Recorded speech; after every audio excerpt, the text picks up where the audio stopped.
Hello bibliophiles, and welcome back to Blatantly Bookish, and welcome to the most belated monthly reading wrap-up that I have ever done.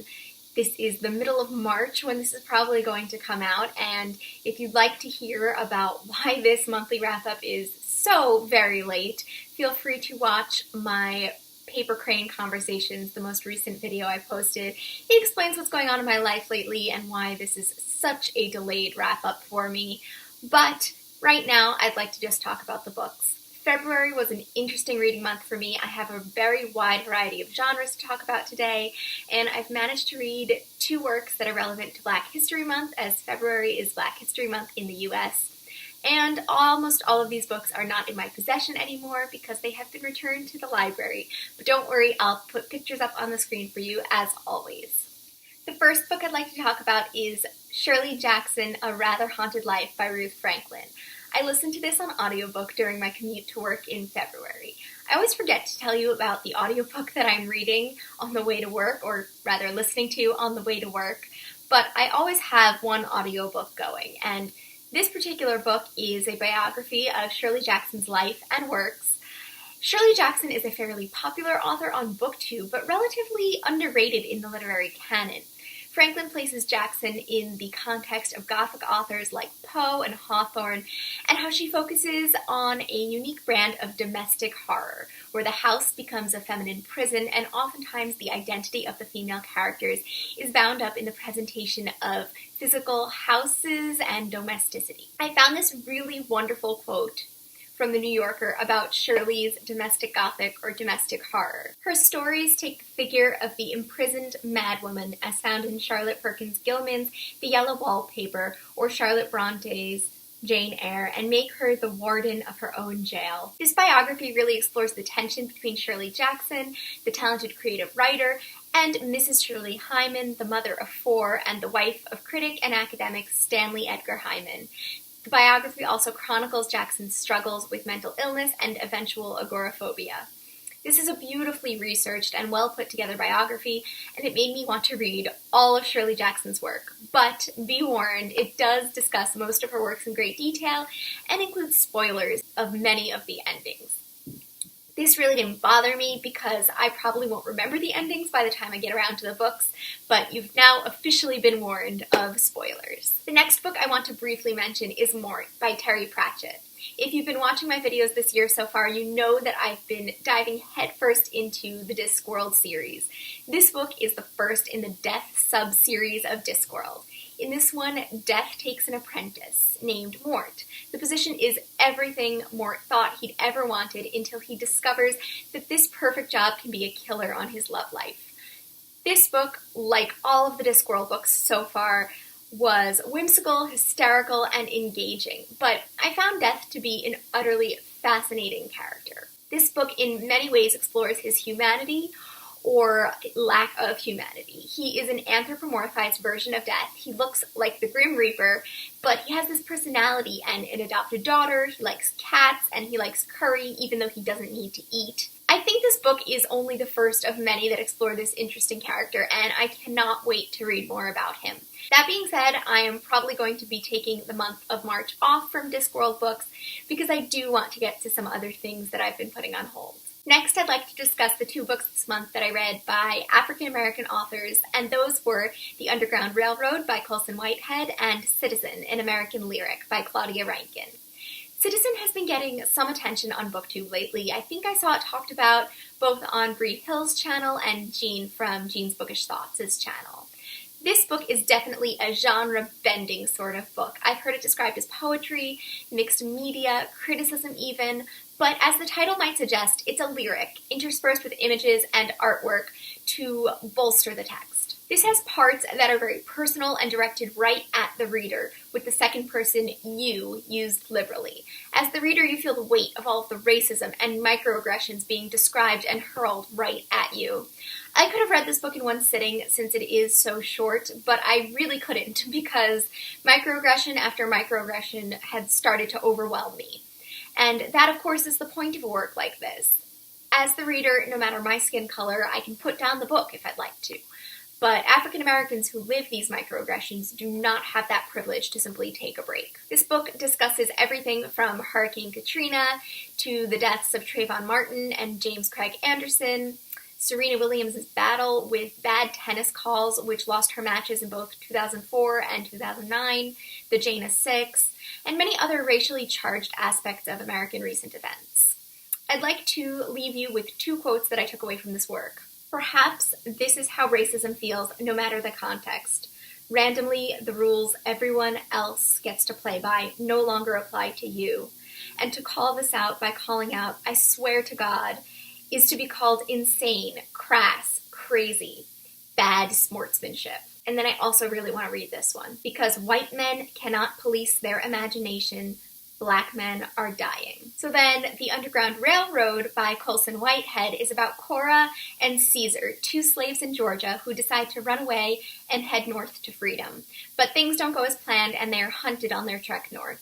It sounds like a very typical slave narrative, but it really isn't. Colson Whitehead takes the misconception that many children first have while learning about the Underground Railroad, and he runs with it. What if the Underground Railroad was a real railroad with tracks and conductors and engineers? With each stop on the railroad, Whitehead explores a different time period and a different state in African American history. Whitehead has stated that the general technology, culture, and speech was from around 1850, but he also incorporates aspects of African American history that didn't happen until much later, such as the eugenics movement, forced sterilization, and the Tuskegee syphilis experiment. One of the stops on the railroad is basically a white supremacist separatist state, where having dark skin in the state is a crime punishable by death. I thought that Whitehead's ideas for this book were ingenious, and he obviously did a ton of research to write this narrative. But ultimately, I think the scope of the work was a little too ambitious to have an entirely successful execution. The book as a whole felt very expansive, like it set to capture all of African American history in one novel. But it didn't do that. In fact, it missed many time periods and important historical events. I felt that the characters weren't well developed and were in many circumstances defined by their roles in the book rather than driven by unique personalities. That being said, it's won so many awards for a reason. It's ambitious and it has some poignant passages that I'd like to share with you now. And America, too, is a delusion, the grandest one of all.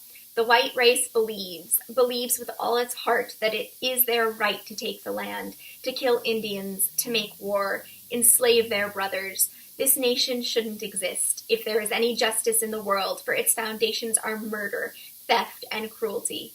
Yet here we are. 2 more, okay? If you want to see what this nation is all about, you have to ride the rails. Look outside as you speed through, and you'll find the true face of America.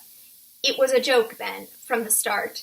There was only darkness outside the windows on her journeys, and only ever would be darkness. And then the last one. Truth was a changing display in a shop window, manipulated by hands when you weren't looking, alluring, and ever out of reach. That quote in particular speaks to the previous quote I talked about from Citizen, and I think it's really interesting how they both talk about racism as this different set of standards that you can't comprehend, that you can never get your mind around. Because if you try to argue them, if you try to change them, you just are shut down. So I actually think Citizen and the Underground Railroad spoke to each other in really interesting ways.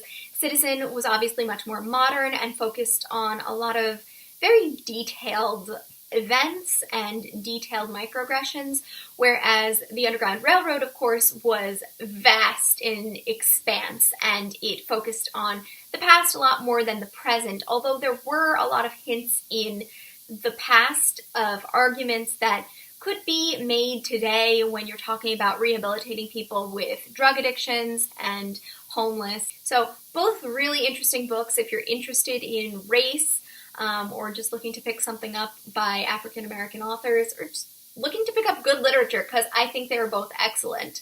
I highly recommend those two. And the next book that I'd like to discuss is actually a picture book. I don't usually seek out picture books, and I honestly didn't know whether to include this one on this list, but I kind of fell in love with it and wanted to discuss it with you. I was wandering around Target, and this picture book caught my attention. and I read the whole thing in the store.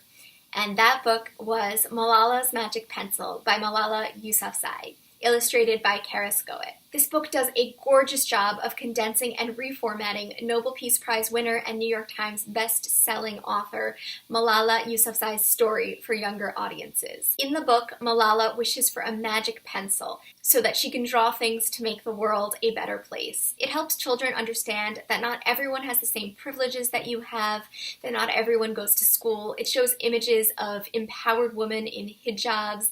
It has important messages of feminism, bravery, and the power that one person has to evoke change in society. And it's done in such a palatable way.